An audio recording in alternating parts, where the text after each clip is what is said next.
Peut-on devenir freelance en sortie d'études? C'est la question qu'on m'a posée il y a quelques jours sur LinkedIn.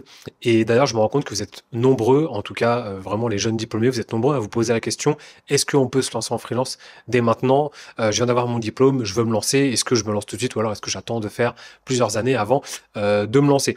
Donc, je vais répondre à cette question dans cette vidéo.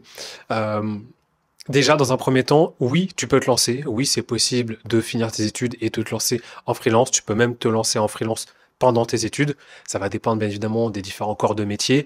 Mais on va prendre le cas du développeur. Si tu es développeur, t'as pas besoin d'attendre de finaliser tes études pour te lancer en indépendant. Tu peux le faire directement. Mais il y a une vérité qu'il faut savoir, c'est que tu vas galérer. En fait, tu vas faire face à, pour moi, des obstacles qui vont être assez importants, bien plus importants que quelqu'un qui va faire, je sais pas, 5-6 ans de CDI. D'ailleurs, les statistiques le disent, hein, aujourd'hui, la plupart des personnes, enfin, je crois que 80% des personnes qui se lancent en freelance, c'est peut-être même un peu plus que ça, sont des anciens CDI.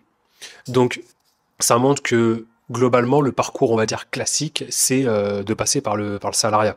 Néanmoins, je pense que si je devais refaire un peu les choses, j'essaierais de me lancer en freelance le plus vite possible.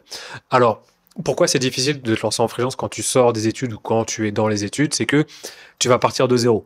Tu vas pas avoir de témoignages clients, pas d'expérience, pas de recommandations. Et donc, c'est compliqué de te vendre parce que en fait, aujourd'hui, la vérité, c'est que les clients veulent bosser avec des indépendants. Pourquoi? Parce qu'ils ont une expertise, parce qu'ils ont déjà de l'expérience, ils ont déjà des références, et donc ils sont séduisants et on est OK pour bosser avec eux. Et en plus de ça, si tu veux aller chercher des gros budgets, bah forcément, plus tu as d'expérience, plus tu as travaillé pour des clients, plus tu peux te vendre, plus tu es crédible, plus tu es senior, voilà, etc., etc. C'est assez logique. Donc, si tu te lances vraiment en sortie des études, tu vas déjà te heurter à ce problème-là, c'est que tu pars de zéro. Donc si tu pars de zéro, tu vas pas pouvoir bosser pour des clients qui vont avoir des gros budgets et on va pas pouvoir te confier des gros projets. Donc tu vas t'orienter plutôt vers des petites boîtes, des petites TPE, PME, voire potentiellement aussi des petits commerçants. Imagine que tu veux créer des sites web, bah, tu vas aller voir des petits commerçants. Et donc ces gens-là, ce qui est bien, c'est que tu vas pouvoir avoir plein de clients et bosser pour plusieurs clients à la suite. Par contre, ils n'auront pas des budgets qui vont être, on va dire, très importants.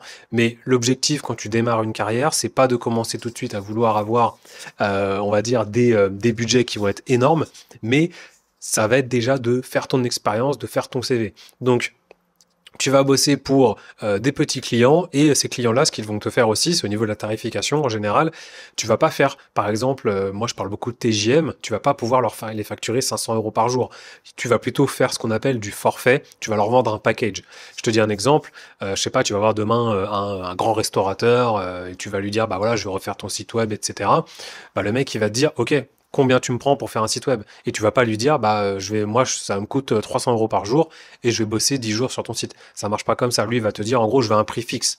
C'est ça la différence entre le forfait et, entre guillemets, le temps passé, c'est que tu vas devoir facturer un espèce de package, un peu comme un catalogue, tu vois, t'as tes produits, t'as ton catalogue de produits, et tu vas dire, bah moi, forfait site web, c'est tant, forfait maintenance, c'est tant, si c'est une refonte, ça va être tant, et tu vas vraiment fonctionner un peu à la carte. Donc le problème, c'est que c'est intéressant pour démarrer parce que c'est comme ça que tu vas avoir des affaires, mais surtout, ce qui peut être difficile, c'est que va falloir que tu réussisses à timer un petit peu ta prestation. Tu vas peut-être dire à ton client, ça va me prendre 3 jours pour faire un site web, mais ton client va te faire des allers-retours, il va te soumettre, peut-être qu'il a oublié à un moment donné de te communiquer tel projet qu'il avait en tête, ou je ne sais pas, et donc tu vas faire des allers-retours, et au lieu de bosser 3 jours, peut-être que tu vas bosser finalement 10 jours. Sauf que toi, tu auras facturé finalement 3 jours dans ce que tu as annoncé à ton client. C'est ça en fait l'inconvénient du forfait. C'est quelque chose que tu vas aussi retrouver quand tu es senior. Vraiment, les missions au forfait, c'est un peu à double tranchant. Donc il faut pas hésiter à surtarifer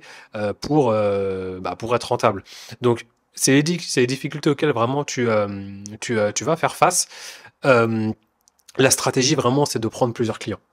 Il faut que tu prennes plusieurs clients quand tu fais ce genre de choses parce que c'est ce qui va te permettre d'être rentable et de gagner pas mal d'argent et en plus de ça, bah aussi de pouvoir vraiment te construire ton portfolio et asseoir ta crédibilité par la suite. Donc, je t'avoue que si tu veux te lancer en freelance après tes études, euh, voilà, tu vas te faire mal, ça va être un peu brutal, mais c'est excellent pour la suite. Vraiment, tu vas avoir de l'avance sur tes concurrents. Moi, c'est pas forcément le chemin que j'ai fait et c'est pas forcément le chemin que je recommande. Il y a quelqu'un que j'ai eu en call la semaine dernière qui me disait justement que ça faisait 1 an qu'il était dans une boîte.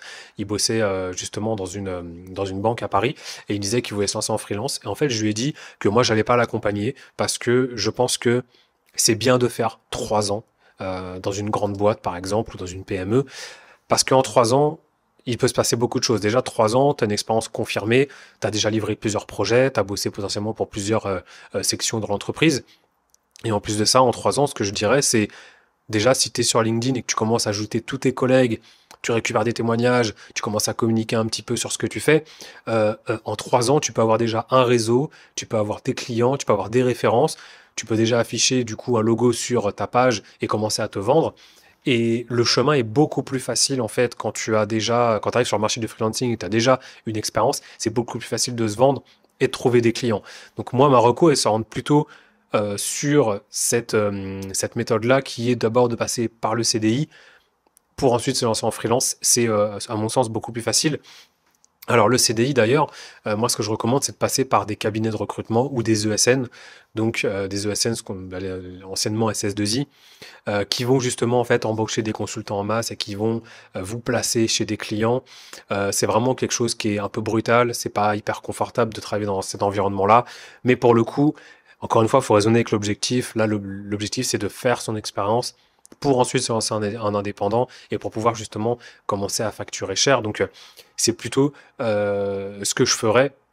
Encore une fois, il n'y a pas de meilleur parcours, il y a juste quel est le facteur de réussite que vous allez atteindre, qu'est-ce que vous pouvez atteindre vraiment comme objectif.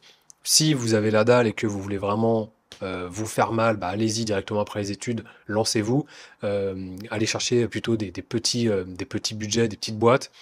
Mais si vraiment vous voulez faire le chemin classique, partez sur du CDI et ensuite transformez toutes vos expériences, valorisez-les et essayez ensuite de vous vendre pour trouver des missions. Il y a quelque chose qu'il faut savoir au niveau des clients, et c'est assez logique, c'est que les clients veulent bosser avec, surtout en France, les clients veulent bosser avec des gens qui ont déjà eu de l'expérience dans leur secteur.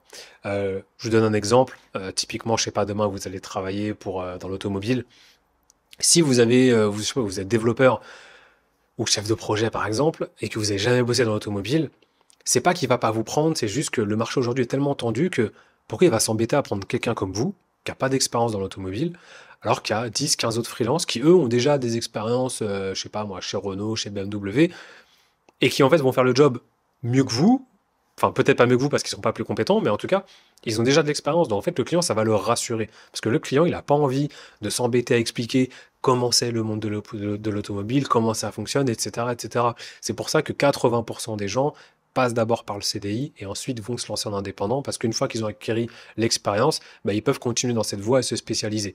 Ça, c'est quelque chose qu'on découvre un petit peu hein, quand on se lance en indep, c'est que les clients sont assez rigides par rapport à ça.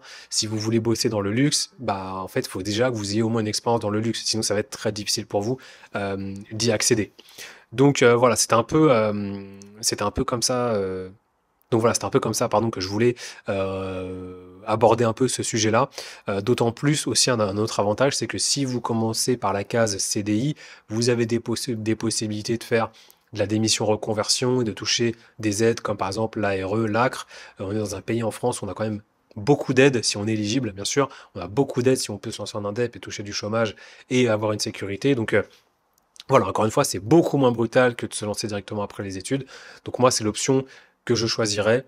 Mais encore une fois, c'est propre à chacun. Quoi qu'il en soit, 3 ans, ça me semble bien, mais retenez qu'il faut essayer de vous lancer en freelance le plus rapidement possible, parce que bah, ça va forcément conforter justement asseoir votre crédibilité, conforter votre expérience, et bah, ça va vous changer la vie, tout simplement. Voilà, c'était une vidéo rapide pour répondre à cette question. J'espère que ça vous a aidé. Et n'hésitez pas à me poser des questions si vous en avez d'autres. Je répondrai sur cette chaîne YouTube. Je vous dis à très bientôt pour une prochaine vidéo. Ciao!